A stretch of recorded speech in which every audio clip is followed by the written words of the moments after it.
అందరికీ నమస్తే. అందరు ఎట్లున్నారు? మంచిగా ఉన్నారా? గ్యాల మళ్ళొక మంచి ముచ్చటతో మీ ముందుకు వచ్చినుల్లా. గదేం ముచ్చట అనుకుంటున్నారా? నిన్నటితో 5 అవతారాల గురించి చెప్పినుల్లా.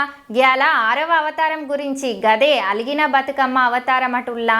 గిదేదో కొత్తగా ఉన్నది పేరు అనుకున్నా. మీరు కూడా గట్లనే అనుకుంటున్నారా ఏంది? బతుకమ్మ పండుగను తెలంగాణ రాష్ట్రంలో అశ్వయుజ మాసంన శుద్ధ పాడ్యం నుండి 9 రోజుల పాటు జరుపుకుంటారటుల్లా. ఈ బతుకమ్మను గౌరీ పండుగ అని కూడా అంటారు, లేదా సద్దుల బతుకమ్మ. దసరాకి 2 రోజుల ముందు వస్తుంది. తెలంగాణ ప్రత్యేక రాష్ట్రం ఏర్పడిన తర్వాత బతుకమ్మను రాష్ట్ర పండుగగా నిర్వహిస్తారటుల్లా. ఇక బతుకమ్మ పండుగల జరుపుకునే 6వ రోజును అలిగిన బతుకమ్మ అని అంటారటుల్లా. ఈరోజు అమ్మవారు అలకతో ఉంటారని భక్తులు భావిస్తారట. అలక తీరన్నని ప్రార్థిస్తారట.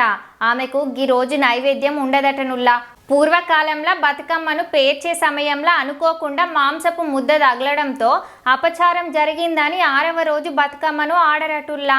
అప్పటి నుంచి 6వ రోజును అలక బతుకమ్మ అని పిలుస్తారట. తెలుగు బతుకమ్మ అంటే మాతృదేవత అని అర్థమటవుల్లా. బతుకమ్మ అనేది ఒక అందమైన పూల స్టాకు.